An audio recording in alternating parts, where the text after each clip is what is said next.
Right. Exactly right. All right. So looks like we can begin and get started. Welcome, everyone. It's nice to see so many familiar faces once again. Cheers. Cheers. Cheers. Nice. Whether it's coffee, we have actual cocktails in this house just because it's, appropriate. Anyways, nice to see so many faces. This is day 4 of our webinar series of getting back to business and reopening. It's been great to see so many familiar faces and so many people that have attended every single one of these, which is fantastic. And we've had a lot of really nice comments and responses over the previous 3 webinars and things like that. So we definitely have plans to make this hopefully a monthly thing that we do going forward. I already have many of our both clients and non-clients in the industry who are interested in being a part of our webinars and doing these things so that we'll have an ongoing business webinar monthly. So that's one of my goals for the remainder of the year and into next year as well. Today's focusing on finances. So we'll try and touch on, as many things as we can here.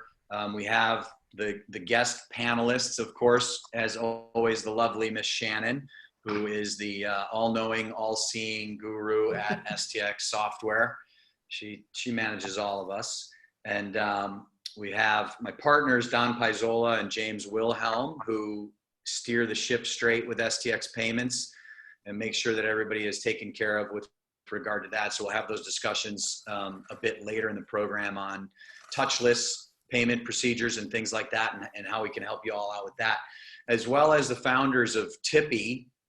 We've discussed Tippy already on a couple of the other webinars. Many of you may have seen some of the things that we've discussed previously with how Tippy works, but we can get a little bit more in depth with that because, again, one of the things that we're being advised to do from the health professionals upon reopening is be as cashless as we can. So Terry McKim and David Tajin, am I close? Yeah? Okay. David Tajin are 2 of the founders of Tippy. It's a great product that we're proud to be aligned with and working together to help salons. It's also a great way of cutting costs. So we'll get, take a deeper dive into that. But why don't we all take a moment to introduce ourselves. Again, I'm Jeff Mason, President and CEO of STX Software. I see a lot of familiar faces, so I don't want to spend a lot of time going over my background, but I'm in the industry my entire life, 2nd generation hairdresser. I have owned several successful salons before going full-time into more business consulting, and then of course running STX Software and becoming owner of the company because I bought STX as my system in my salon in 1993, I think, to manage our salons and continue to run from there with it. And then, it's like Hair Club for Men. I'm not only a client, I'm the owner as well. So, and I'm probably getting close to that. But in any event, real quick on my background, Shannon, if you want to take a moment to introduce yourself. Sure. I'm Shannon Witkowski. I'm Senior Product Manager here at STX. Like Jeff said, I wear all the hats. If there's a question about anything here at STX, I can probably answer it. And I have a background. I was a stylist. I worked at a front desk. I started sweeping hair at 14. I have a technology background as well. So yeah, I think this is going to be my 22nd year in the industry. So I just love it. And yeah, it's a great place to be. I'm definitely, like Jeff said, lots of familiar faces or names, and happy that this has been going so well. So I'll pass it on to James from STX Payments. Thanks, Shannon. So yeah, my name's James Wilhelm, and my background's primarily in the payments industry. So I've got 23 years now of experience in the point of sale hardware industry, as well as the payments industry as well. So I don't spend a lot of time in salons these days, but I do work with a lot of hairdressers and salon owners and really enjoy that. So glad to be here. Thank you. Excellent. Don, you want to take a moment? If you dried off from the bath, you can. Jeff, I'm happy to introduce myself. If you can hear me correctly, I don't Fairly think I have well. but Jeff, I spent 25 years in the payment industry, 20 years with First Data Corporation. I've run a lot of different businesses for First Data. I was one of the founders of PNC Merchant Services. So, James, I don't know if you can hear me if I'm coming through. Your blank stare tells me you're probably not hearing me. Yeah, we hear you. Okay. A little muffled. Yeah, it's just muffled. Yeah, we spent a lot of time in the business, and more importantly, I'm more than happy to share my experiences with our friends at STX. All right. Hopefully everybody got a little bit of that. And yeah, sound is bad. Many are typing they couldn't understand. So Don's here. He can lend some advice when necessary, but we'll probably default to James since we can hear him a little better. Then we'll just take a moment. David and Terry, whoever wants to go first, the two founders of Tippy. I'll start out. I'm Dave Tashton. I'm CEO of Tippy. I'm not from the industry. My background is more in the networks and money processing. I'm Terry's brother-in-law. He was kind enough to bring me into the industry where he spent a significant portion of his life. And super excited about our partnership with STX. We really appreciate the opportunity today. The word cashless has, over the last 3 days, has just inundated us.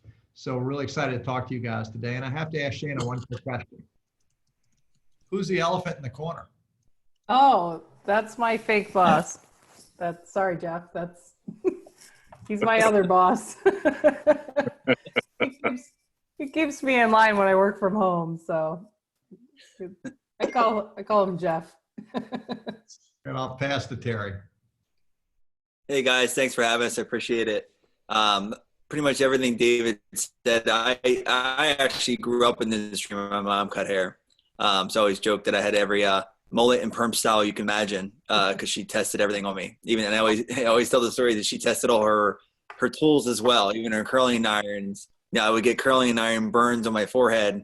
My dad would come home from his second or third shift working and wonder why I had burns on my head. And it was because my mom was testing tools. So, but growing up in the industry, obviously we started Tippy because we wanted to provide a digital way of tipping. And during all this, obviously, we're hopefully be able to provide a solution that's cashless. And like David said, a lot of the inquiries are overwhelming right now because of salons thinking ahead and trying to provide a cashless solution. And not just that, also, Jeff knows we help salons save some money on processing, but also provide a higher income for their staff, which I think is really important coming out of this and, kind of a necessity. So we're excited to talk and answer any questions. Awesome. Thanks, guys. We're excited to have you here. I'm sure that everyone who's on our webinar right now is as well. We've had a lot of questions over the last 3 days on all of these subjects, so we can take as deep of a dive as we need to when questions come up and things. But before we get into that, let's kind of jump into things. We covered Monday salon cleaning and staff standards. Obviously, sanitizing, cleaning, disinfecting, all of that is at the top of everyone's list. If you haven't opened yet, we sent that checklist out and all of the considerations and procedures and things that we really need to do to make sure that our environment is safe and clean and sanitized and everything else, as well as make sure, I know many on here have shared some websites, which has been a great resource for all of us to come together to find PPE items such as the face mask, gloves, whatever else it is that we are going to need to use in being safe once we do reopen and make sure we're being vigilant with doing all of those things. We touched on appointment booking and how to kind of deal with that, adding time onto our appointments and things like that. The client culture yesterday was a great conversation on communication skills and things like that, because we're definitely going to have some challenges coming up with dealing with some individuals and things I'm sure that'll arise. Hopefully most will just be so happy to get out of the house that they're looking forward to spending some time with their favorite neighborhood hairdresser or stylist or whoever it may be. As we jump into focusing on finances, Shannon's put together, a great kind of checklist and some things that we want to go over. I want to touch really quickly on a few bullet points and some things that really should be considered as we get ready to open. We've obviously talked about, and Shannon will go over them as well, the PPE fee or service charge, or those different things that salons are going to be implementing, because in fact, our costs when we reopen are going to increase. Our cost of doing business is going to go up. It's, one quick, simple reason, obviously, as we've discussed over and over, is that just that PPE, right? We've got additional items that we have to purchase in order to be able to conduct business daily. And, who knows exactly how long. I think I heard today that the federal government is saying they're optimistic. I think they said more than cautiously optimistic, but pretty optimistic that January we may have a vaccine, which may be the soonest that, we're allowed to start doing things like this without PPE things on our face and all of that sort of thing. So we really need to be prepared to function and operate within the salon at reduced capacity, using the protective gear and all of that for 8 to 12 months possibly. I'm sure it'll become second nature, but in the beginning, it's going to be a bit more difficult. But one of the things we really need to understand and realize is that our costs are going to go up as we reopen, and we've got the additional time for cleaning and sanitizing. So our window and less people can come in. One of the things that we've talked about with finances is also, depending on what your state says, when you are allowed to open, what capacity you're allowed to have within your salon. And they'll break that down by, your square footage and what you're allowed to have. It's possible that some salons may not even be able to have a full staff, depending on what your staff is times 2, because assuming every staff member had a client in the chair, depending on how many staff members you have, it is possible that you'd have to even schedule so that everyone can't be there on any given day. Hopefully that's not the case.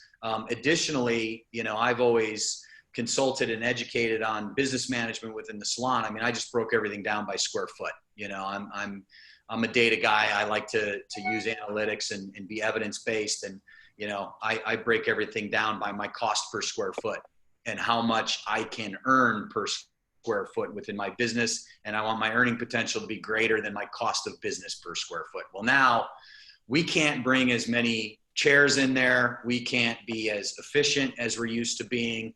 So, we've got to reconsider how we lay out the salon, getting in there and creating more distance between our chairs so that we maintain that 6 foot, arm's length deal with everyone while we're working. So we've got to have more space, number of people that are in there. So as we look at that, and then the additional time that's going, to be needed to clean and sanitize before and after every client, at the end of the day, all of those things, we need to add time. We talked about it yesterday. I think we've talked about it just about every day, adding time onto services. So, we used to calculate our revenue potential and our earnings potential based on how much we charge for haircuts on a whatever your timing is, 30 minutes. I always booked on 30 minutes. And so for a 30-minute haircut, I knew I could charge X, and I could do so many in a day, and then I could double book. I could do a color service, single process, or foil highlights, whatever it is. And then within that, I knew I could do a bunch of haircuts as well, crank it out all day, see 20 clients in a day, no problem, or more with an assistant working with me. We can't do that anymore. And we may not even have the luxury of an assistant, again, because we may be reduced by the number of people that we're allowed to have within our salon. So we need to take all of these things into account. And as we look at, if I were to do 30 minutes for a haircut, and I figure, well, I need to add 15 minutes onto every one of those haircuts that I was normally doing and cranking out in 30 minutes, what do I need to charge in order to make up the difference? And that 15 minutes is going to allow me the time that I'm going to need to clean my station, clean my products, clean my instruments, my tools, my shears, my razor, my combs, everything else that we have to make sure that we're, compliant with those guidelines and procedures that are necessary Getting the paper we discussed yesterday, possibly to cover our chairs, similar to what they're doing in doctors' offices and different things like that. And, also one of the things, I don't know that we've mentioned it, but that timing that you add on to all of these services is also going to reduce the possibility of clients passing, right? So we're limiting exposure from one client coming in for an appointment and one leaving by adding that time on for cleaning as well. So we're really taking everything into account. This is one of the things I discussed with the county this afternoon for our reopening task force here in Orange County, or Florida. So, these are really important steps that we need to take. So when I look at my fixed costs within the salon and I take a look at, okay, typically, if I were to look at my P&L and from obviously pre-lockdown, pre-COVID-19, and see what my standard revenue was, obviously I don't want to look at a P&L from now. I want to look at one from previously, and I knew what I was making. I need to look at my total hours that I have available that I can earn revenue. Like, what are my hours that I have to sell? And so we've talked about, and again, it's up to each individual and what you want to do. I know I would want to get back in there and make up as many as I can.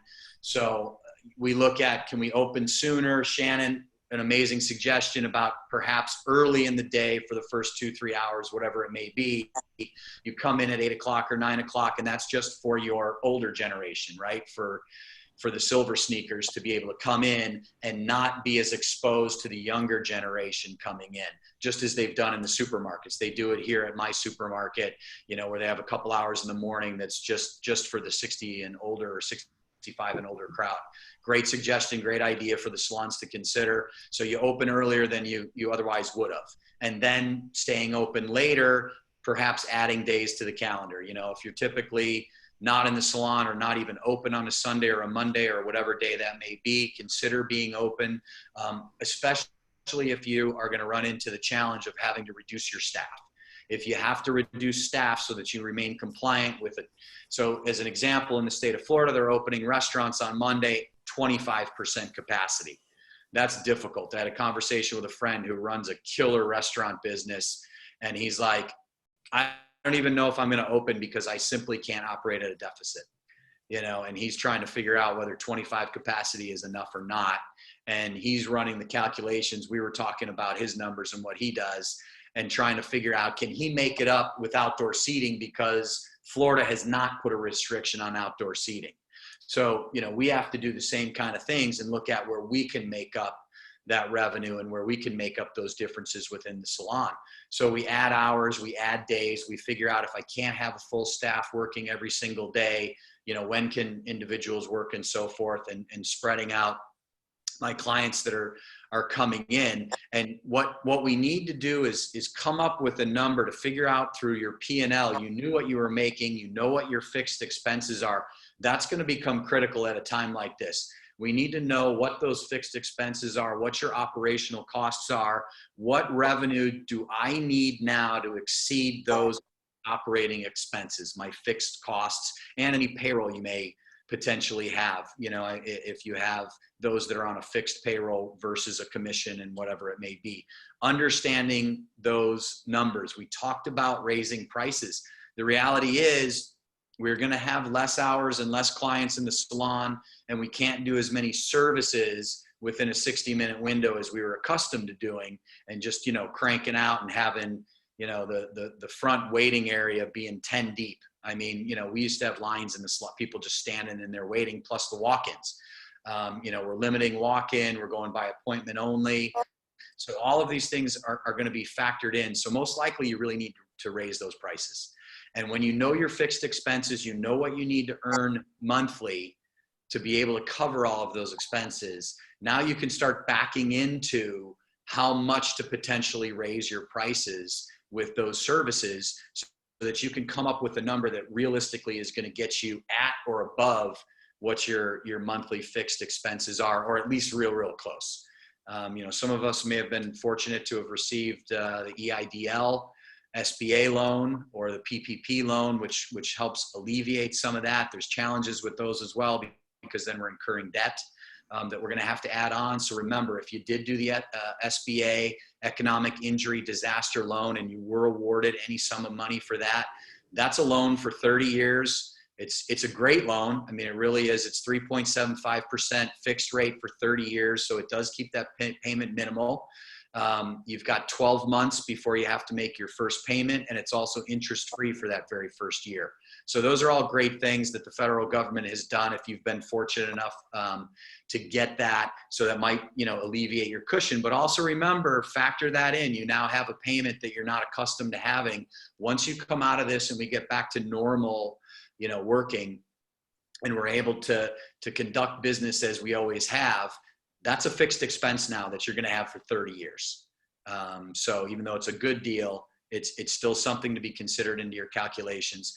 And PPP, obviously, I think the PPP grant / loan has 80 some pages to it. So and hopefully it doesn't change, with the regulations as far as making it a grant. 75% of it needs to be used on payroll exclusively. I believe it's by June 1st, you need to use it. I've actually answered some questions with some salons that have written in and asked who did receive PPP and are actually having a hard time getting their staff to want to go back on payroll because of the fact that they're earning so much money while they're getting unemployment, because they boosted that by $600 a month as well. So that's kind of an unfortunate, I think, unintended consequence of what they've done.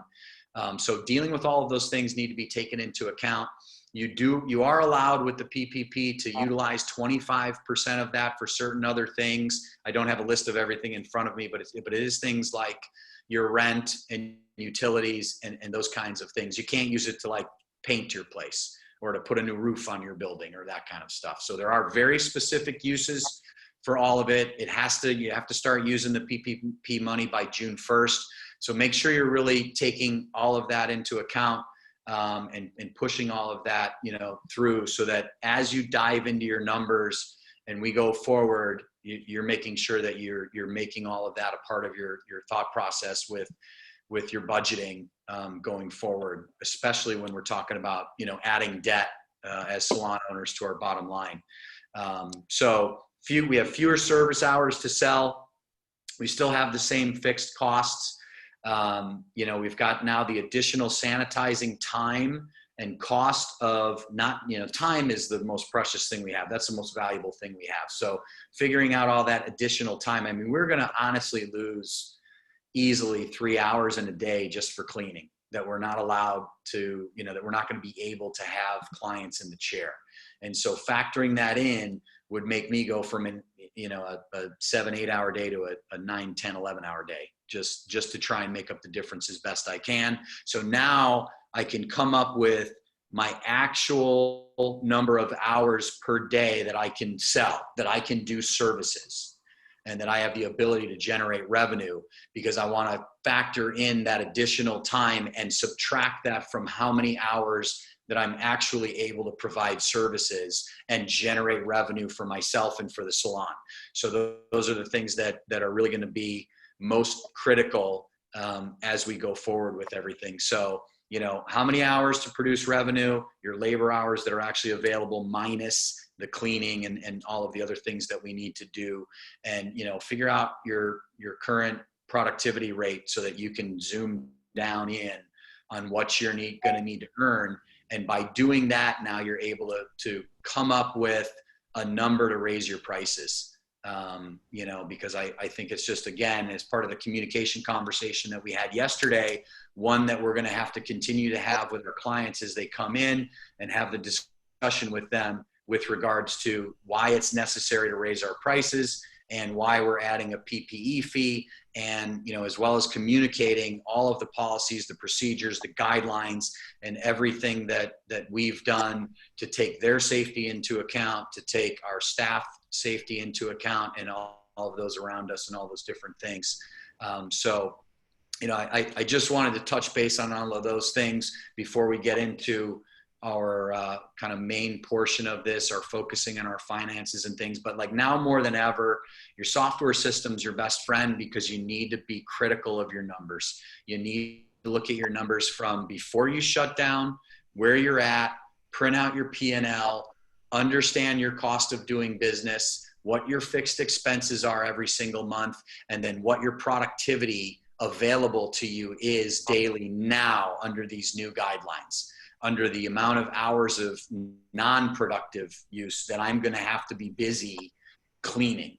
And so if your PPE fee covers that and you're able to, get somewhere close to breaking even or generating more revenue, then great. Otherwise, consider raising prices and things like that. So with that, we'll jump to Shannon, and she can start focusing in on finances and our checklist that we've put together.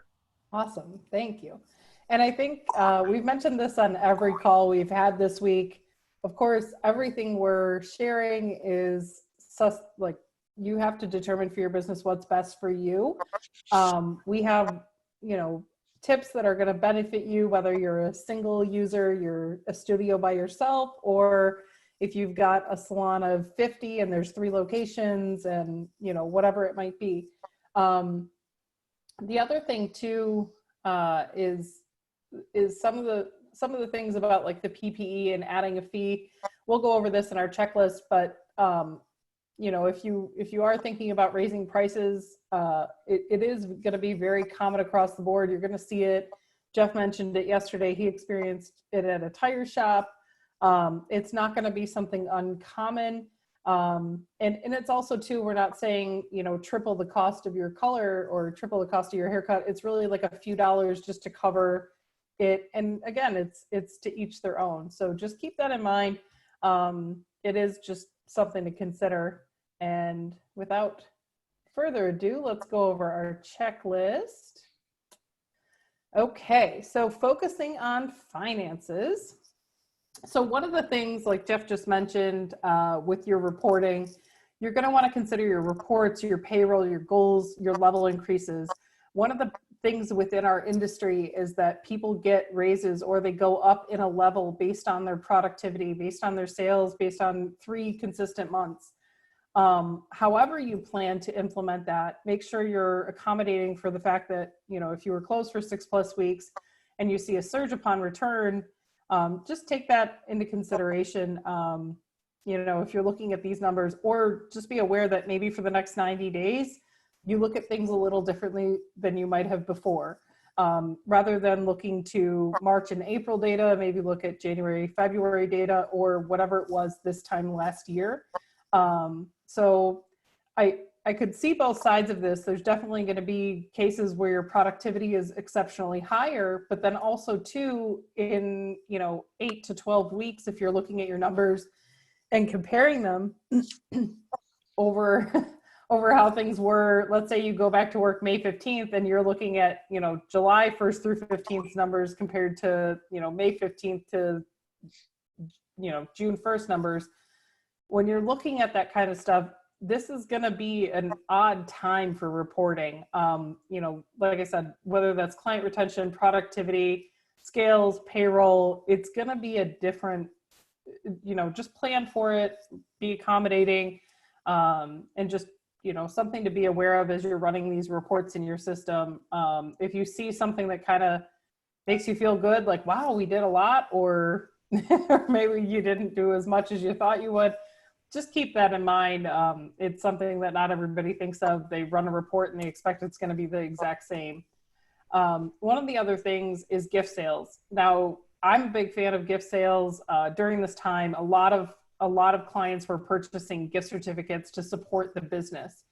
And so if you received a lot of support from clients purchasing gifts while you're closed, be aware that many of them are probably going to try to use them in the early weeks that you're open. So those are funds that you'll need to have available for your payroll, because in most salon scenarios where we're paying a commission, you're going to want to make sure that money is in your bank account to pay the commission on it. So just be aware that, if you have a normal amount of, in gift certificates that you use, there might be a surge at the start of this or just over the next few months if people were supporting your business that way, because that was a big draw. Like Jeff mentioned, PPE fees. So these are ranging anywhere from adding $1 to every service to $20. The most common we've seen is somewhere between $3 and $5. Again, like Jeff said, you have to be smart about it. You have to look at your square feet. You have to look at, what it is that you're using within your business. How much, you're spending on, turning over these chairs and paying people to clean and not being able to take a guest because you've got to go through the process of turning over the station. So keeping that in mind, also the cost of the PPE fee, if you're looking to set this up, here's how you should incorporate it. There are probably about 9 different ways to do this, but this is what we've come up with within the STX software that would probably be best is if you plan to include the PPE fee in your services, calculate the total price. So if the cost of the service is $140 and your PPE fee is $5, your new service price is $145. The other thing to keep in mind is paying commission on it. Now that is the cost of the service that they're paying for. And so you're going to want to think about, okay, if you're not paying the staff commission on that PPE fee, because that's going back to the business to provide the supplies, then what you're going to want to look at is a service charge.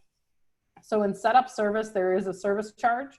And then in payroll, you'll want to go in there and add a step to the payroll to subtract the service charge. So there's a specific field in setup service that says service charge. And then, like I said, in payroll, add that step. An alternative idea is to create a single service for cleaning time and PPE price. So if, let's say, your PPE is $3 and your cleaning time is 15 minutes, then you would create that specific service and add it onto every service. And then you subtract that specific service from payroll. Or you could make it where the only worker who provides that service is the owner or is the house account. So there's a few different ways to do that. Those are just the 2 main ones. Keep in mind, if you just create a single service for cleaning time and for the cost of PPE, the booking staff will need to remember to add it to every booked service and every online booked service. So hypothetically, if you are a single user and you don't offer online booking and you're the only person ringing up clients, well, then that may work amazing for you. But we just want to throw a couple different ideas out there. And then, so those are some of the things just within your software and just within pricing that we're looking at as far as finances go. And then we won't we won't keep this up so that everybody can kind of have a chance. But with STX Payments, we have James Wilhelm here. James, a lot of times on our calls, and then we'll go to our friends over at Tippy afterwards. A lot of times what we're seeing, let me just stop sharing that, is people want to do contactless payments is what they're saying. And I know with our STX Cloud software, we're integrated with Clover. And I know that has some opportunity for less contact, if not contactless, just depending on the circumstance. So can you speak a little bit to the times we're in and what options that that STX Payments has to offer in regards to this? Sure. Yeah. Thanks, Shannon. That's a great question. And with the Clover hardware, there is certainly opportunities for less contact when it comes to payments. For example, the Apple Pay, Google Wallets, all the different phone apps and payment apps that are out there. That's it. That use cards, not necessarily the P2P cash systems, but they use payment card methods like a debit or credit card are available to be used on the Clover devices. So that opens up some nice options from that standpoint. Also, when using credits, there is the opportunity to not with the Clover Flexes, because it's a mobile device, it's a handheld device, you can actually let the customer insert their card, take out their card without you having to touch the card as well. So the Clovers have some features that allow for that less contact. Now, one of the things that may come up, and I want to make sure I cover it, is PIN debit. PIN debit is there's a little bit of a catch there, right? Because there's more touching from the consumer standpoint because they're pushing the buttons on the keypad of your device. However, it's also it's the lowest cost in certain price points. Give you an example. If your average ticket's $100, a PIN debit transaction will cost you around 70 cents. Whereas a credit card transaction will cost you around $2. Now, give or take 10 cents one way or the other, but it's a lot more for a credit card transaction. But with a PIN debit, they have to push the buttons on your PIN pad. So there's some things to consider when it comes to that. But the best way from the contactless standpoint is to have the consumer insert their own card, and then of course, if they are using PIN, to have the cleaning supplies to be able to clean the PIN pad as quickly as possible, or at least in between customers. So, James, there was another question we had earlier this week that I want to put out there, is okay. that on the Clover devices, there is a setting to set what the minimum amount is for a signature or a Sure. PIN, I think. Mm-hmm. Is that something, I'm not familiar enough with the regulations that come with credit card processing, but is that an avenue to consider, and what would be the down and upsides to it? It's a great point. So typically that has to do with the cost of the transaction, or why you'd want to do that. So I'm going back to the PIN debit standpoint. If a transaction if your average ticket is below $20, somewhere in that $15 to $25 range, then chances are PIN debit's actually more expensive because because of the high per transaction fee associated from the networks, with the associations and networks. So with a lower ticket is going to cost you more on PIN debit. However, a higher ticket is going to cost you much less, like the example I gave with a $100 ticket. So kind of a rule of thumb is if your average ticket's above $25, then you want to take debit as much as possible. If your average ticket's below $25, typically a credit card is going to be less expensive for you. So that's why you may want to put some minimum, some thresholds in your system. Okay. And if I did that change in minimum just to avoid touching, where it wouldn't require me to sign with my finger, is that something regulated or something I need to be worried about as far as, chargebacks or? Sure. Yeah. Typically you'll want to do that with the lower ticket items. A lot of times it's under $20 that you want to look at that, because the risk is higher because they're not signing for it. So you'll see it a lot in fast food drive-thrus, which I'm sure we're all enjoying a lot more of these days, where they hand you the terminal, you insert your card in it, then, oh, here's your receipt. Well, that's because typically the ticket item is going to be below $20. Okay. So the risk is lower. PIN and wiping. Got it. Yeah. Yes. Yep. All right. Anything else you think would be helpful to share about processing? Well, there's a couple of things. One, obviously integrated processing is really important right now, because going back to your comments and Jeff's comments about reporting, being able to have all your transactions in your STX system is really key right now, because it really will help you manage your business better. The other thing is, I don't want to put words in Jeff's mouth there, but in talking with Jeff, we are always looking at other ways to help offset some of the additional costs that the salons are going to be experiencing right now. One of the things we are looking at is potentially having consumers pay for the credit card fees. That's become common in other industries. And so it's something we've been talking about and looking at, seeing how quickly we could get that out in the marketplace. And then that way a consumer would have a choice to be able to pay the $1 or 70 cents or whatever that credit card transaction is actually costing the salon. So we're looking at, that's one thing we're looking at, and we're constantly looking at ways to lower the cost of payments for STX users. And so that's something that we'll continue to do. Awesome. Thank you. You're welcome. All right, David, Terry, you guys are the founders of Tippy. We'd love to hear from you all. We've had lots of Tippy questions this week because we keep mentioning it, but we're like, we got to get these guys on this call, and we got to have them talk about their product and exactly what the benefits are, especially in our current climate. Can one of you just kind of summarize for all our attendees what it is Tippy does and some of the benefits, and take it away? Yeah, if I could I just wanted to echo before we talk about Tippy, something James said, which is in this future environment with all that the salons are going to contend with now, integrated processing, and I speak agnostically because this is not for me. I give this an STX's benefit. Integrated processing will simplify your life, and you've got somebody that is a main vendor of yours looking out for you versus an outside processor coming in, because you're going to have outside processors coming in knocking on your doors, every week with a better and a better deal. We give you a better deal, and within several months, all the fees start inching in. But we just see it over and over again. Integrated processing is absolutely the way to go, and I wanted to throw that in. Not asked for by Jeff or James, but had to throw that in. Sure. Tippy, we were plodding along with a successful business, and we were adding about 50 to 75 salons a month. COVID hit, and things dried up. And in this last week, as things are starting to open, our phone's been ringing off the hook. Our big push before was we can save a salon money.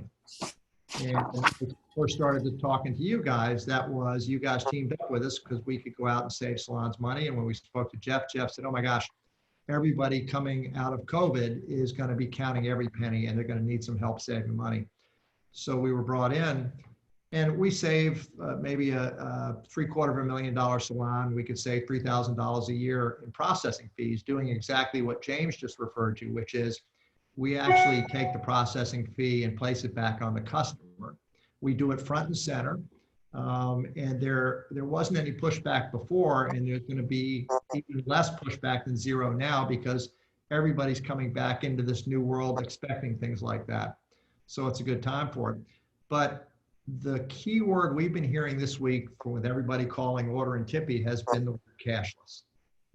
They're focused on saving money, but this word cashless has just thrown everybody in for a loop. And ours is a cashless solution. We have a lot of salons still even though they're running the tips through the point of sale, a lot of salons are still cashing their stylists out every night. And as they go cashless, they don't want to have to go to the bank and get cash because nobody's going to be coming in with cash anymore. So if you want to tip your stylist out, you're going to have to go to the bank and get cash. So that's been our key. It's Terry, I'll let you take over from there. No, I'm just listening. I'm like, yeah, that's a good point. Yeah. I think, it's not just the cashless, it's the other alternative. If there's a salon that was paying out cash at the end of the day, so, they're processing the tip and then they're providing the instant gratification of cash. The other alternative besides us would be putting tips in the payroll, which some salons do, obviously, but it's a different mindset, shift for the stylist to go from getting tips every day to waiting every 2 weeks. Some prefer it that way. So we're kind of a good alternative in between there, which we're able to give it to them the next business day. But I mean, besides the savings and obviously the cashless, we feel that we're hopefully, our tips go up over 25% typically. So providing additional income to stylists, like I said earlier, coming out of this, not just stylist service providers coming out of this is, every dollar is going to count. So it's kind of our goal as we do this is to really think about that. And the other things too, is, if we've talked about this before and it's something to touch on that we see a lot of upselling actually happening when the stylist is reminded of getting a tip at the checkout. So their phone or their Apple Watch goes off and they realize they just got a bigger tip because they did an upsell or they, suggested a power dish treatment at the bowl. At the shampoo bowl. So now they've got an additional couple dollar tip. So getting the instant gratification kind of drives them to do more upsells, which is always a hard task to do. But but when they see the money right away, they're like, "Oh, that was pretty easy to do. I just got an extra $5." Next client rolls in and they're getting that same treatment at the bowl, and we like to see that. So yeah, I mean, there's a few benefits to it. But like Dave said, the biggest one recently has been the cashless. It's been crazy. We knew it was coming and we were getting some, but and I think maybe because every salon's starting to really prep for the reopening. So, they're kind of uncertain on what day that might be. It's a lot of people. And I think even talking to Jeff, I think now the timing is great for salon owners to sit back and think of what can I tweak now? Because usually they're wearing so many hats. and it's hard for them to find time to think about their finances and the programs they have in place. So take advantage of the downtime now, and take advantage of the gift card sales that you're maybe not using online that you guys provide. Take it, maybe the report that you didn't use before, put it in place, or any of the marketing tools you can put in. I mean, I know our salons are doing those things. So, and obviously taking a look at Tippy's, we appreciate it too. And I'll throw in just for the people that don't know about Tippy very quickly, it's a terminal that drops in at the front counter. It doesn't plug into anything other than the wall. And when somebody tips on this terminal, it displays the photograph of the stylist or service provider. It displays a pre-calculated amount, 20, 25, 30%, plus the processing fee. And as soon as they tip on that, it goes, and it also has the tip dip. We call it the tip dip, but it's contactless also. And the service provider's mobile app goes cha-ching, and they see not only the amount of the tip, but we've taken the track one data off the back of the card. We didn't impose asking the customer for their name, but the stylist will immediately see, hey, James just tipped you $25. And we take that tip, it goes into their bank account every next day. The salon has provided a dashboard, and as we work more with STX, it'll be more and more integrated. But currently from that dashboard, if you want to do a tip run for payroll, you press a couple of buttons and it passes right through to payroll for you. And you save the processing fees. And so you've got retention, because tips with this, actually, as crazy as it sounds, our experience gets them up about 25 to 30% because of the personalized nature of the tip now. The people want to tip more when they know that you know what they're tipping. And when they're filling out a credit card receipt at the front, they don't think that you're going to see what they're tipping. They think it's going to go wash and kind of go through the system. You're going to see it in 2 weeks. This, we put the tip in everybody's account the next day. So from a retention standpoint, also everybody loves it. Yeah, it's a great concept. I almost think of it as like the advanced or the new age technical version of putting cash in an envelope, like we used to do back in the day. I mean, it really is. It's just creating a digital cashless way of transferring money from one person's credit card or debit card over to their stylist or service provider's bank account. And it takes the salon owner out of having to pay. I know many salon owners have, implemented things like you're not allowed to tip on a credit card, which can create issues as well. And until, your clients are accustomed to knowing they have to bring cash in or some other way of tipping, and especially now that we're going cashless because of fear of spreading the virus, many salons, and back when I started doing hair, when we were still using mostly cash and checks and credit cards were not as big of a deal, we would use little envelopes and everybody's name got on it and who the tip came from. It would be, hey, Rosie tipped you, and it went to you, and you just got a whole bunch of envelopes at the end. And so you knew exactly how much was put in the envelope at the end of the service. And now Tippy kind of does that electronically. You use STX, which is your POS system, which means point of sale system.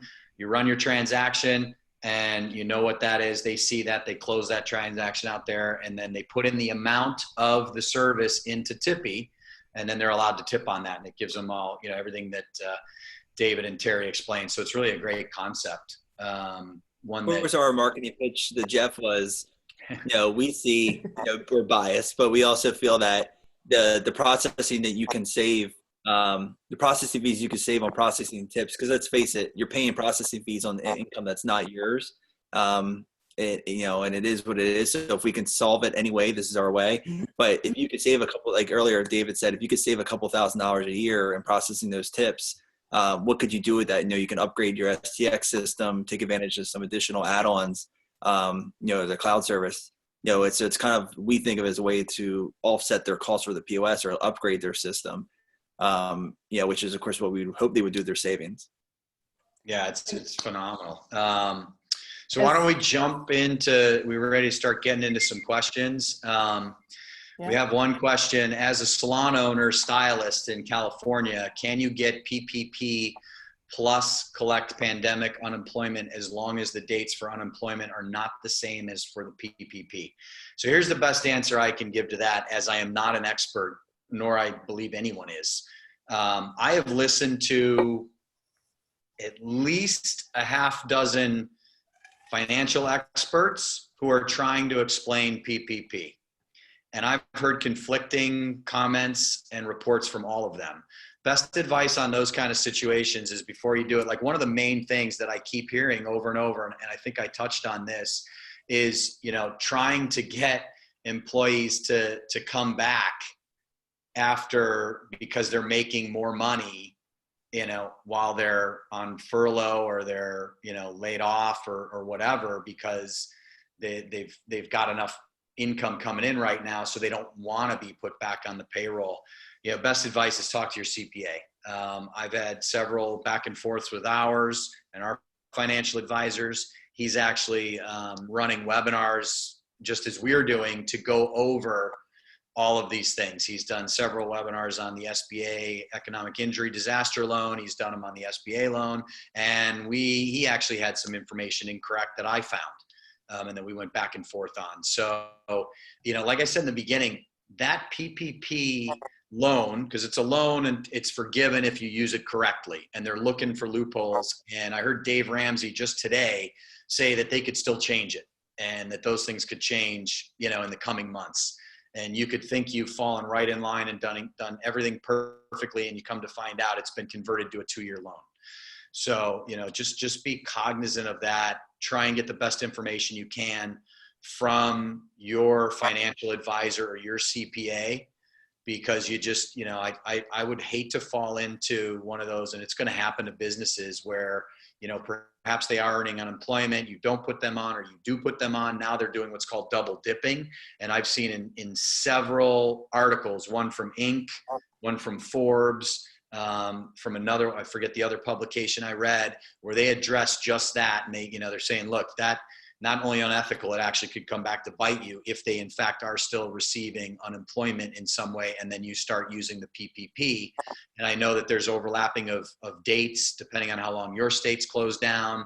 So that, you know, that's where things get really confusing. So I would just definitely, you know, get whoever your advisor is, your CPA, spend some time, send them an email, get on the phone with them, try and get the best possible information that you can to, you know, hopefully use the funds correctly if you've been fortunate enough to get it, so that it does in fact convert, you know, to grant rather than, you know, become a loan. Because I believe it's 1%. It's not huge, but depending on your payroll, it could be a big loan, and you've got 2 years to pay it off. So, you know, it's not like the SBA economic injury disaster loan where you got 30 years. That'll be a much bigger payment if you've got a $200,000 payroll. So just something to think about there, definitely. I don't know if anybody on here has any more insight into the payroll protection loan or not, but that's my best advice. I've done pretty exhaustive research on this stuff, and my brain hurts from it. So,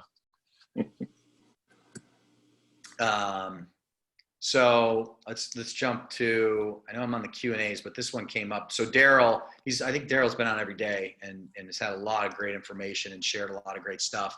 And he just shared in the chat, and I don't know if everyone can see the chat, but you know, he's done a lot of thinking on the topic. He's listened to and spoke with a lot of mentors and things.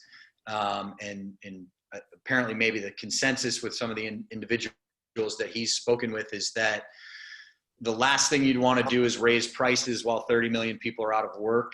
In his opinion, he will be doing a small COVID PPE fee, different for each service, which, you know, depending on timing, again, you could change it, a haircut $3 and a color $20, right? So you're essentially raising your prices, but it's a short-term thing. And so, you know, get through this without making our guests upset. But, you know, he does agree with us that the revenue is going to be different, and that it'll be worse for smaller salons and following the guidelines and everything like that. But they're also going to add charges for color, et cetera. I've had conversations with several of the more well-known consultants within the industry. The consensus with them has been raise prices. Again, a PPE fee could accommodate raising prices. There's no real right or wrong answer. That's why I spent I don't know, 15 minutes in the beginning saying, know your numbers and go over your numbers. But one thing I do want to point out is that I've looked at the numbers, the confidence level in the people who have been laid off, you know, when we talk to those 30 million people, and it's right at 80% are not concerned that they won't return to work. 80% of those who have been furloughed or laid off are confident that they're going to return to work. So, you know, the overall consensus in all of the surveys that have been taken with those who have been laid off is that this is temporary. It's because my business was shut down. There's no revenue coming in. And really, for a business, the smart thing to do was immediately lay off your employees so that they can start collecting unemployment, because we don't have any revenue coming in to keep them on payroll. You know, I'm sure that there'll be businesses that are going to use this as an excuse to get rid of people, just to either shed fat or people that they wanted to get rid of anyways. You know, you'll see some of that. But there is a fairly high amount of confidence that people are going to come in and get rehired, or, you know, as soon as their businesses get reopened. So, you know, again, no right or wrong answer. Do what's best for you.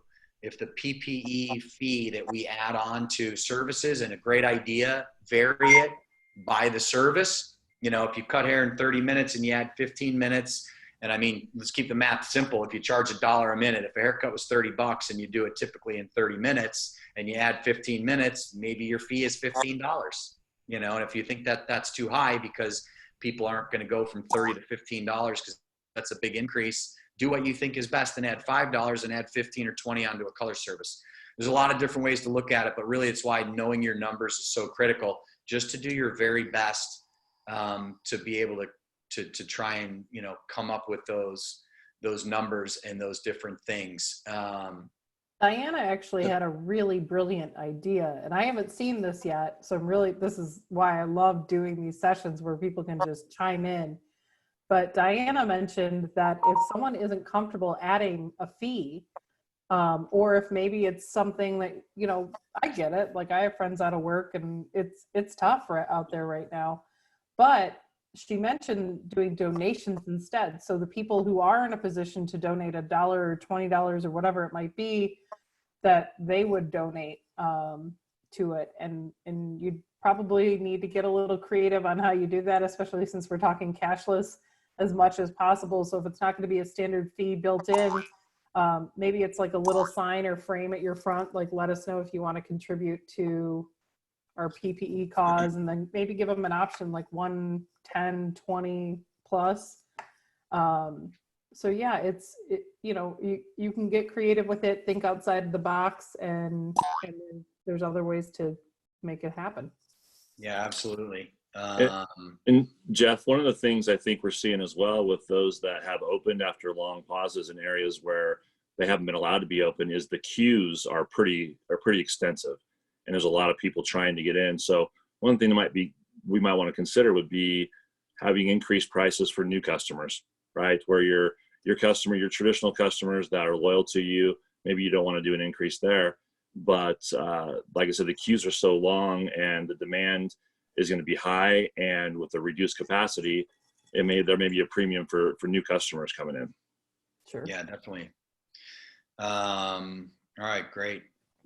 So let's see, as much as I don't want to, I feel it'll be necessary to lower commissions and implement service charges. I run the risk of losing staff. Very true. All of these things are possible. You know, as an example, one of the things, and I'll refer to Dave Ramsey as well. I listen to him often. I like a lot of what he says as a financial guru and a lot of his good ideas and things like that. He was talking about his own organization. And as the owner, he said the first people that won't get paid if they're not bringing in enough revenue are the Ramsey family, right? So it's the Ramseys, it's the people at the very top before he lays anyone else off. Obviously, we're smaller organizations than something like the Ramsey family. He's got a giant organization. But then the first persons that'll have their pay cut will be the management, the executive management, and then so on and so down before he lays anyone off. I know many, many companies that have cut payroll by 10, 20, 30% to be able to still keep individuals on. It's a conversation. Again, no right or wrong answers. Know your numbers, know where you're at.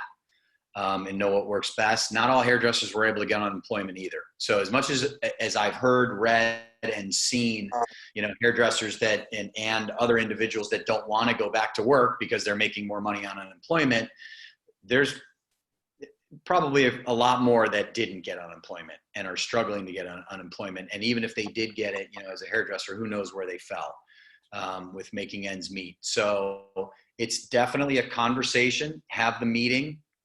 And be transparent with your books. That was one of the principles of my salons. Is I ran a salon and managed my salon as an open book. I was very transparent.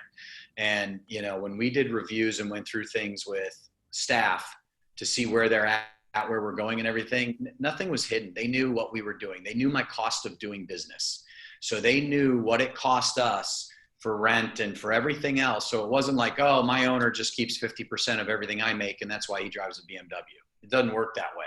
It's like, on the very best run salons in the world are at best usually doing about a 10%, profit on the dollar.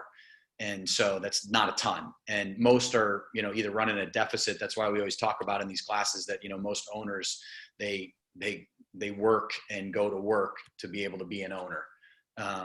But if you're making 1%, 2%, 3%, sharing that with your staff is certainly reasonable. Let them know your expenses, everything we've been talking about on these webinars, as far as, hey, we have less hours in the day now that we can be productive. But not only do we have less hours, again, you have to look at those numbers, because when you look at your P&L and if you say, okay, historically in an 8-hour day, I had 8 hours that I was productive, but within those 8 hours, I was able to do more than one client at a time. So when I had a color come in at 9 a.m., at 9:15, I was doing a haircut, and you can't do that anymore. And because of restrictions and different things like that. So if that color takes 90 minutes, you've got 90 minutes of just sitting there. So now share that with your staff so they understand, here's the things that are changing, and, considering asking everyone to, basically take a pay cut just so we can keep the doors open and keep servicing our clients. We're going to add a fee so that we're able to cover the costs of our PPE stuff, so that we all have face masks, and so that we're able to acquire hand sanitizer for people as they come in, and those different things. It's something to certainly consider, but, have the conversation, be transparent and open.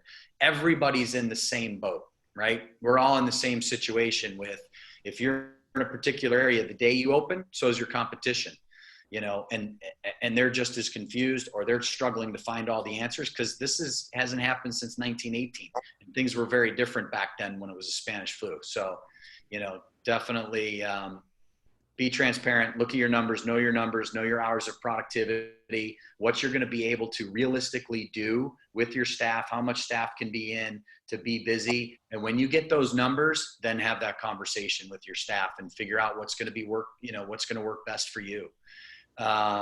Tina, yes, the list will be emailed out to you. So the list that Shannon went over, everybody will be able to get that for sure. We've sent that out every day. Let's see, we covered Tippy. We explained that. And one of the things, just while Jeff's going through these questions, one of the things I like about Tippy, when I used to run a front desk, one of the things was like every night having to tip everybody out. And the light bulb that went off in my head is like, if you're the business, you're paying those fees. And that's a lot of money at the end of the day. But then on the other hand, it's like, as a stylist, like I have the Tippy app on my phone, and I can see like how much I did in tips, and I get the alerts. And so there's a lot of, there's a lot of benefit there for the stylist to see it. And it's one less thing your front desk is doing at the end of the day. So yeah, definitely. Daryl, yeah. How does it know what the bill is? I'm assuming you're referring to Tippy, since it just plugs in and doesn't integrate with the software. If I'm incorrect, just write back. But so you have to enter it in. So you'll use STX, you use your software, your POS system to come up with the total, and you put that into Tippy, and then it calculates what the tip is. And so, again, there is some touching of there to put it in. David, Terry, you guys certainly can chime in and kind of go over the details again of the entire transaction and how it works. And we do have salons that are on this webinar right now that are currently using Tippy as well. That's our next one. Yeah, what exactly? What, I guess it was Christina. Well, there's Well, two. real There's quick, a I'll, Christina and there's a Tina. So Tina was talking about how much she loved it, and then Christina had, I think, some questions. So there's a Christina and a Tina. All So right. Well, thank you, before Tina. David's going to talk about the fee, I think that was the one question, but to go off Jeff said, the actual process, the kiosk, they select their service provider or providers, and they enter the service amount, like Jeff said earlier. And then it's as simple as turning it towards the client, and the client engages, and it suggests certain tip amounts. Currently, the tip amounts it suggests has the fees built into it, so the client is actually paying the fee.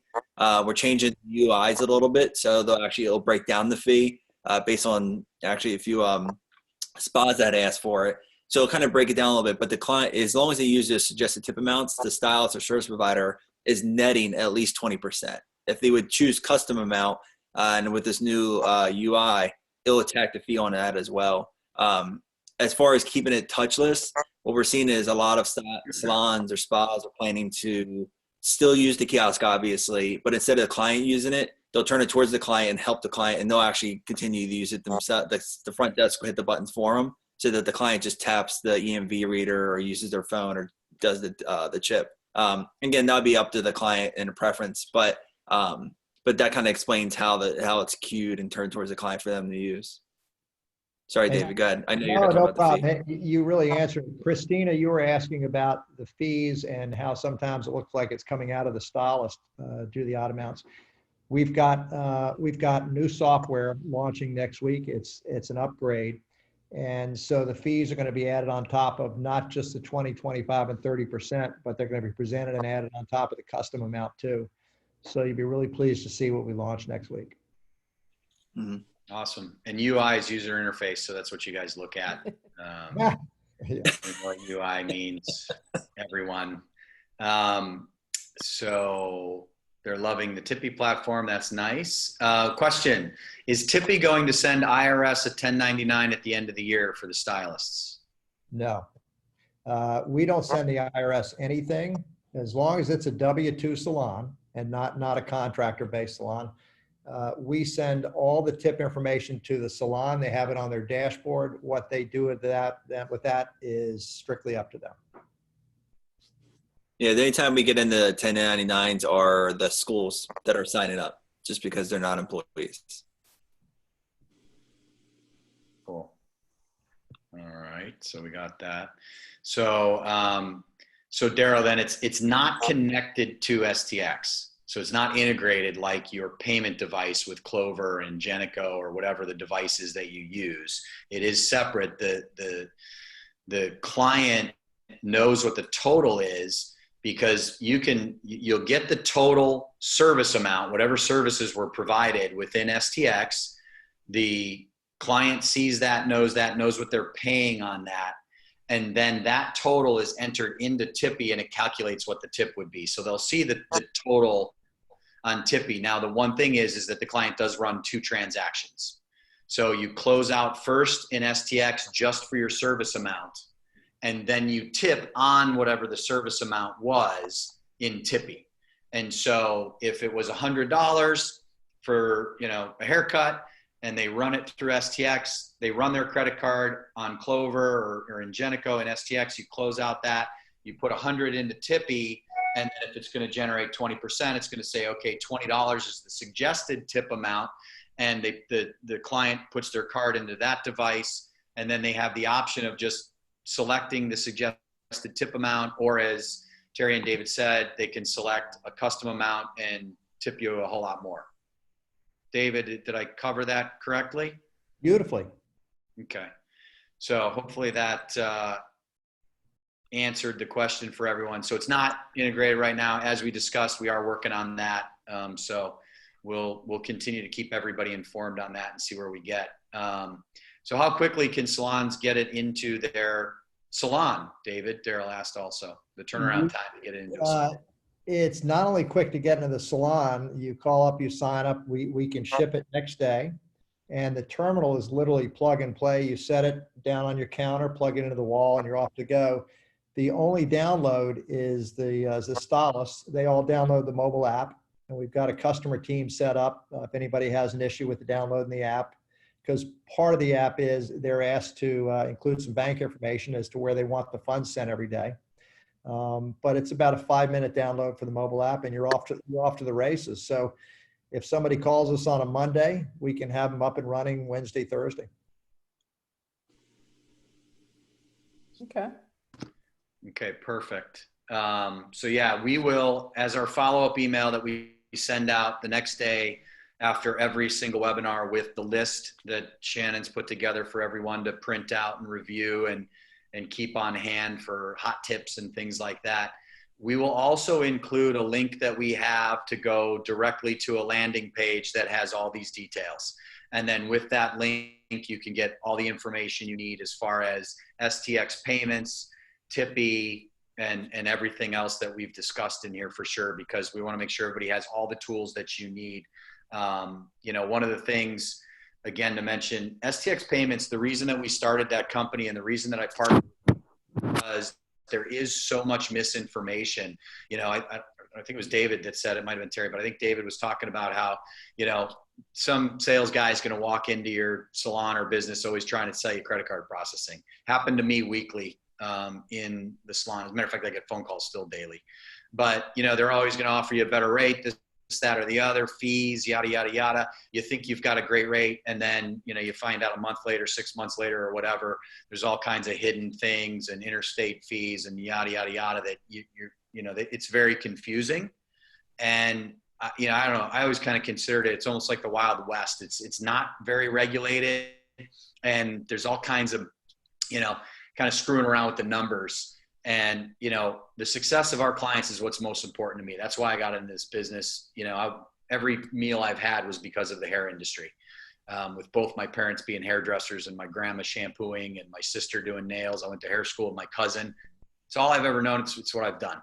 And, you know, so for us, it's all about your success. Same way that when I, you know, started using this software back in the early 90s, it was how can we be more efficient, save money, and be more profitable with everything that we do. And that's our goal with STX Payments, is complete transparency and to be partners with all of our salons. And that's the same thing that we have with MeetTippy. That's why, you know, we made a decision pretty quickly to align with David and Terry, is because it's another way for salons to be more efficient, to save more money. You know, now it's more important than ever, you know, to help with the cashless situation. So there's just so many pros to all of it. It's really a great concept. They asked about the charge for the MeetTippy terminal. Yeah, that's $300 a year subscription. We give the hardware for free. But I will say, we'll make sure that the list that goes out or Shannon sends out, if any inquiries anyone wants to send in to get more information or talk to our team, we'll make sure it's the STX page that we send out. So as you come in, we make sure we know that you're an STX salon, so that we can tag that and make sure you get a special offer now and down the road as well. Great. Yeah, we've got some things, so we'll make sure everybody is getting a great deal. So the main difference in what I can say, or between Venmo or Cash App or something like that, is that just for tracking purposes, different things like that are going in there, and it stays within your salon. The app is right on their phone. You're able to see how things are working. I mean, I'll let you guys explain more of that, but you know, the difference between Venmo or a Cash App of some sort. Tara, I'll let you take that. I was gonna let you take it. I'll take it. So Venmo is really not set for business. And what we've seen in a lot of salons with the IRS is when they do come into audit, and eventually they will, one of the first things they're asking for these days, because they're really after Venmo, is I'd like to see all the stylists' Venmo accounts. Let me have their mobile phones. And they look at the Venmo accounts, and it's everybody has received tips on their Venmo account, and they weren't reported back to the salon, and the salon then is liable for the payroll taxes on those. So it creates a record. And there's just no way when they do receive those on Venmo that they're all going to come efficiently back to the salon owner. This way, the records all come through, and credit card transactions are going to come through as credit card transactions be recorded. But this way you keep a record of everything. You know what it is. You know what your liabilities are rather than depending on them to report it back. And it's consistent. Yeah, I think more than anything, it's professionalism too. You know, certainly with the IRS, you want to, as an owner, I want everything on the books. You know, I don't want any situations, any issues.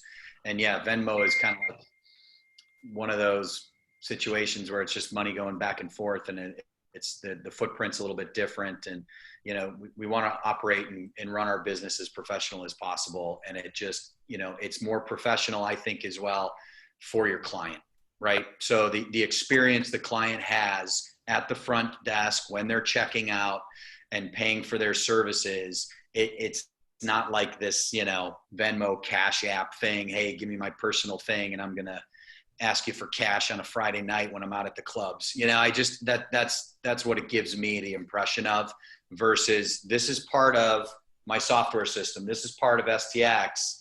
It's sitting at my front desk and it's professional. So it just certainly makes a whole lot more sense with regard to how you want to operate and function from, you know, from that perspective. So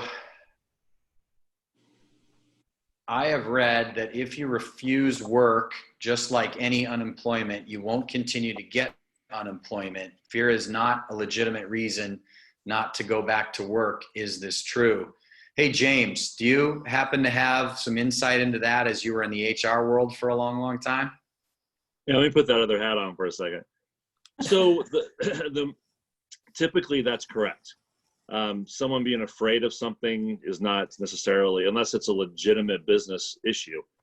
The problem today, though, is that each state is handling their COVID-19 response differently. So a governor or a health department can work with a state's Department of Labor and decide that unemployment is going to be different now. So what I would do is I would look and see what your government, your state government has said about unemployment benefits, and if they're modifying any of the reasons that they're giving it or denying it. But in general, that statement's correct. If someone says, "Well, I'm not coming to work because I'm afraid I'll get sick from some customer," that wouldn't be a legitimate reason. Yeah, so. And I've done a bunch of research on it as well, and read an article where a senior policy analyst from National Employment Law Project basically said that if you do refuse work, you can lose your unemployment. You know, different states are doing different things. But as an example, the labor secretary for the state of Alabama said that if he reminded in a statement to his state that people that decide to turn down work once they are called back could potentially disqualify claimants from receiving unemployment insurance benefits. It's important for workers to know that if their employer reopens or otherwise calls them back to work, they must do so unless they have a good work-related cause for not returning, is what the labor secretary said. So, you know, again, this is a different situation, but you know, some states are treating everything differently. And so it's another one of these cases of, you got to get on your state's website, listen to those task force meeting, you know, things and see what they're saying with regard to that. But, you know, my hope would be most people want to get back to work. Yeah. I'd be particular if you're in California, New York, New Jersey, Illinois, Michigan, there are several states that typically do special things. If you're in one of those states, I would definitely pay close attention to any modifications that. Yeah, for sure. If the salon will have the Plexi Shield, what does that look like in terms of trying to do the transaction? Has anyone experienced this? I have. It's in my grocery store. They put the Plexi Shield up in front of the person that scans all your items, and they've got the stickers on the floor, and it says, "Please stand here," so that you're behind the plexiglass thing. The credit card terminal is to the side of the Plexi Shield, and you know, you just dip it in and reach kind of to the side or move to the side. They're wearing masks. You know, you guys are going to be wearing masks, as well as trying to get your clients to wear masks if you're not giving them out as well. So that's going to help, keep you safe from all that kind of thing. But it's been fairly easy. I mean, the person that's behind it stays behind it. You might move to the side of it to be able to use your device for your payment and to be able to use your Tippy device and whatever it is, and get the transaction taken care of. So it hasn't been too much of a struggle. In another location that I had to go purchase something, they have the Plexi Shield and they got a cutout and you like reach under it. So it's Dunkin' Donuts does that. Hey, Jeff, if they're using the Flex is completely wireless. So it could actually just be sitting there and it doesn't require the salon front desk person to really touch the device during the transaction. So that's something else to consider. Good. Cool. So with a really big salon, should they have 2 Tippy devices? I mean, I have one at each POS terminal would be my advice. Yeah, or a 2. Yeah, it varies. It depends on their flow. Again, if they're starting out slow, with opening, maybe they don't want to overcommit and they want to start with 1 and then they can always opt in and getting a second kiosk. But, we always say, we obviously, the one thing you don't want to do is mess with the flow of the front desk. And that's always our goal, with everything we do. And our whole success team's all from the industry and have all worked behind the desk, or the call center actually been behind the chair. So they ask the right questions and get them exactly what they need. I do have a question for you guys. Do you have plans for a device that's also wireless, like our Flex device and our Clover Go device? Because I do have salons. I just spoke with one now, 3 locations, fairly decent size. When they reopen, their plans are also to go basically reservation list. So they don't want to have anybody at the front desk, and they're going to do, we've got the ability within our cloud system for self-check-in and the kiosk out front. So people will just use that to check in on their own, but they want to do the entire, rebooking and paying for their service right at the chair. So they'll be able to use either the Flex device or the Clover Go device with a phone and have it portable right at the chair. Do you guys have something that might be coming that they could do that as well? We're not there yet. We're going to be wireless or Bluetooth at the front counter, similar to what you have. So we'll have that tap, dip, and go right up the front counter, separate, and cannot be operated wirelessly now. But we will not be at the station yet. Okay, cool. Wireless will be good. Move that around. So someone's salon, they print the Tippy report and include the tips as a number on a biweekly payroll just for tax reporting purposes. So, again, more professional. You have the ability to do that as an owner. So the cost for the salon is just for the device, right? It's only the $300 for the device. Yeah. Yeah. All the fees are passed through, so you don't have to worry about any of that. Yeah. Leaves the salon vulnerable for accurate reporting by stylist potential trouble. Not with Tippy. Not Tippy. Tippy. With Tippy, 100% everything that's charged on Tippy all flows through. Obviously, the stylist has their own record on the mobile app, but all that data flows through real time to the salon. They've got it on the dashboard, so they see everything. They can cut, bake, and sort it. I think we're on a time delay with our questions because some of these came through when we were talking about the downsides of Venmo or Cash App, and I think I think that was asked when that somebody was just adding to what you guys were saying about why Tippy's a different solution for sure. Okay. Cool. So that is good. We went through the cost for salons. So why would people want to switch to Tippy when some of the stylists in their salon are already using Venmo? I think we kind of covered that, but as an owner, I'd prefer to use it for reporting purposes. You guys may want to have. Yeah, Jeff, I think it's the key for the stylists, because they don't care about the reporting part, Right. but the key for the stylist is exactly what you said. If you're using Venmo, all your customers that you're asking have to have Venmo on their phone already. And you're asking for the tip. It adds to that professionalism. You have to say, hey, you're welcome to use Venmo to tip me. At the front counter, you're not asking for that tip. You're not asking them to do that. and their pre-suggested tip amounts. And what's amazing is, historically, when people were tipping with cash, we found in our salons, people were getting $200 haircuts, and they were used to walking back and handing somebody a $20 tip. And $20 in cash, kind of a unit, an ATM unit, was a lot of money. And they weren't thinking in their head that $20 was only 10%. They were thinking a $20 bill is a lot of cash, and that's what they hand them. So when it migrated to tipping at the front counter and they were filling in a credit card receipt, they would write in $20 as the tip still. What we found in our salon was when we put in Tippy, a lot of these people were all of a sudden, they were presented with 20%, 25%, 30%, 20% was $40. And the reaction wasn't, oh my God, I'm not tipping $40. 9 times out of 10, the reaction was, oh my gosh, I'm embarrassed, I've been under tipping.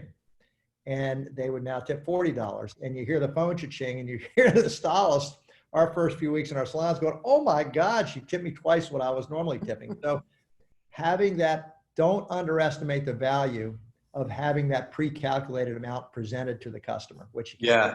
What was the percentage that tips go up by? You said between 25 and 30%. And yeah. we So, I mean, have that conversation with the stylist. A, you're the owner and I'm doing this because this is how we're going to manage our salon because we're going to be professional. That's how I ran my salon. And B, guys, look, your tips are probably going to increase. So I think that that's the easiest way to have stylists start working with Tippy is most likely get better tips. There isn't a service fee for Tippy, right? It's just the $300. Yep. So this is a good question. How would Tippy work with pooling tips at a back bar? So I'm going to answer it and let you guys just to see, because I want to make sure I understand Tippy as well also, because I've studied on stuff, but you can tip multiple people on Tippy. So if you've had 2 service providers work on you, so, you know, which we may not have right now for a while, but if you have a typical, you know, jar at the shampoo bowl because you have assistants that get a small tip after they're shampooed, you could probably create a character, if you will, that would be a salon account for those back bar people that would go into the salon, and then the salon would give the cash to those people if you wanted to do that. We can do that. We've also got, we built in for one of our locations here in Florida, when we first launched, they had a deal that the back bar got, that whoever washed got $5 every time out of somebody's tip. And so we added a split tip. So there's a feature in here where you get a $20 tip and you want to send the back bar $5. You press split that tip and up pops the pictures. You press the picture whoever you want to send the $5 to that did the wash. And all that takes place within our app. And all that when it comes into the salon has already taken place so that the taxes are appropriately allocated. Cool. So yeah, there's ways to handle all that. That's awesome. Absolutely.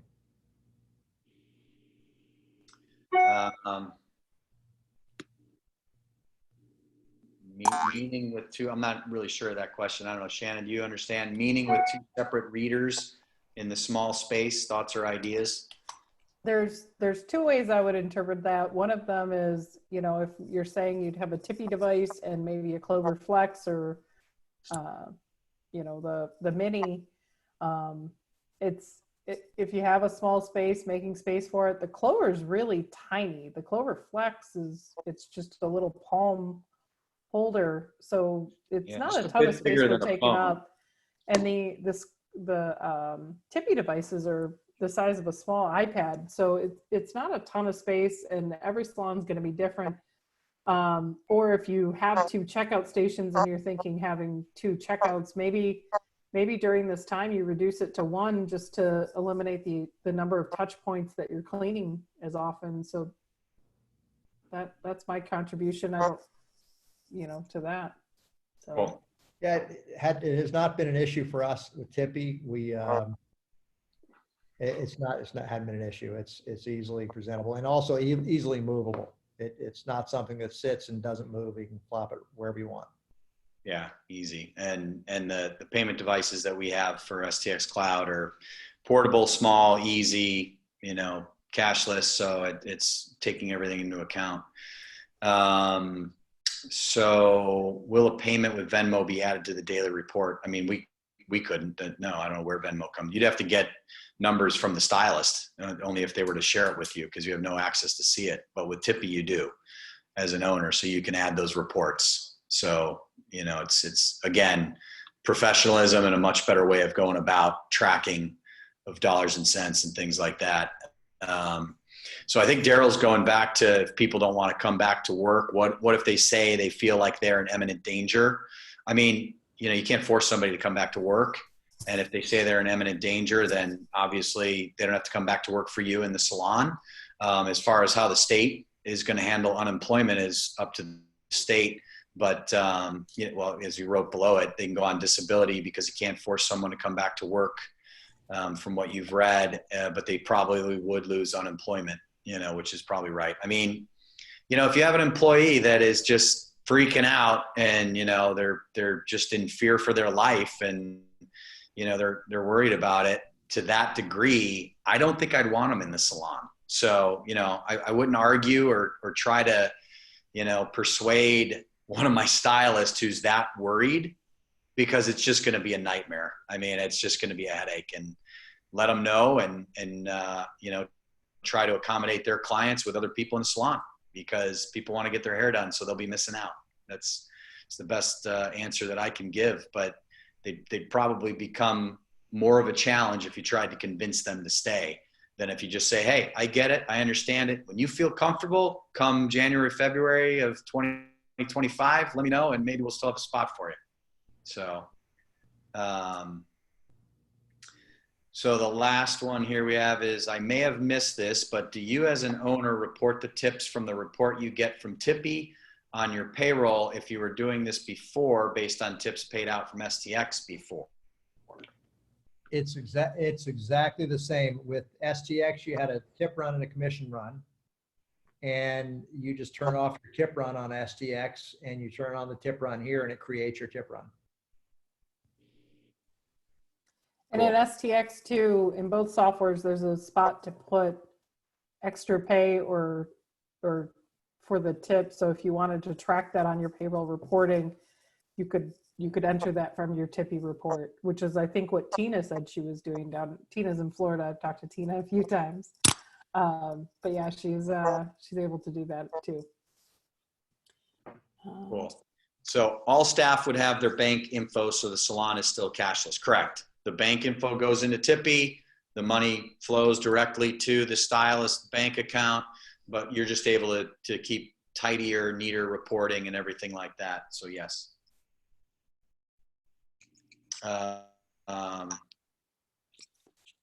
Daryl, are you saying you want Tippy to contact you in your question? Yeah, we'll get everybody the information. Yes, please. We'll get you the info, Daryl, and make sure that you're covered with everything. So, well, it's been a great Zoom happy hour. James, Terry, David, you guys want to say anything before we sign off? A big thank you. Thank Thanks you for so the much. opportunity. We're We're really really excited. I'm Yeah, sorry absolutely. everybody's going through what everybody's going through. This is great, Jeff. It was great service for everybody. Thank you. Thanks, James. Well, hey, it was really a pleasure and an honor to have, you know, so many big brains on the happy hour tonight. I don't know if I'm happy because you guys make me look like the dumb guy in the room, but you know, it's good. I'm happy that you guys were here. We got a great group, and you know, we're in this together. I know that that's kind of a common theme we've been talking about. You know, we always treat and feel like our clients are family. And, you know, as I said before, when we partner with someone or some other company in any way, it's because they have the most integrity and they're individuals that I'd want to work with, and not just work with, but be friends with. Otherwise we wouldn't do it. And so, you know, we've always got our clients' best interest in mind, and we're doing everything we possibly can to continue to try and feed the best information possible to help everybody get back on their feet again as quickly as possible and in the best way that we know how. So, once again, this was a great happy hour and a half. I don't know what time we're at, a little over that, but that's good. The only downside was I couldn't get to the bar to refill, but at least, we made it. So tomorrow, Shannon, what are we doing tomorrow? Tomorrow we are focusing on marketing and client communications and social media. So that will be our finale to this week of happy hours, but certainly not the end of STX Education Live. But I do want to take a second, as awesome as my fellow panelists are, thank you guys so much for joining us on this journey. But it was brought to my attention that today is National Hairstylist Day. So I think we should all have a round of applause for the people who attended, because they are likely behind the chair, and we should just give them a quick applause. Yeah. So happy Hairstylist Day, everybody. That's right. But we'll see you tomorrow for marketing. If there was anything this week that you missed, when you get the email, reply that you'd like us to send you, Monday's sanitation session, or Tuesday's appointment booking, or Wednesday's client culture, or whatever it might be. We're happy to share that info with you. Yeah, absolutely. Everyone have a wonderful evening. Look forward to seeing, hopefully, most, if not all of you tomorrow at 4 o'clock for the final day of our happy hour, working towards reopening our businesses. So everybody have a wonderful evening and stay healthy, stay safe. God bless. We'll see you guys tomorrow. Thanks, everybody. Thanks, All right. Take care, everyone. Guys. Appreciate it. Stay safe. Thanks, James, Terry, Tim, or Thanks, Shannon. David. Thank you. Bye, Jeff. Bye. Cheers. Cheers.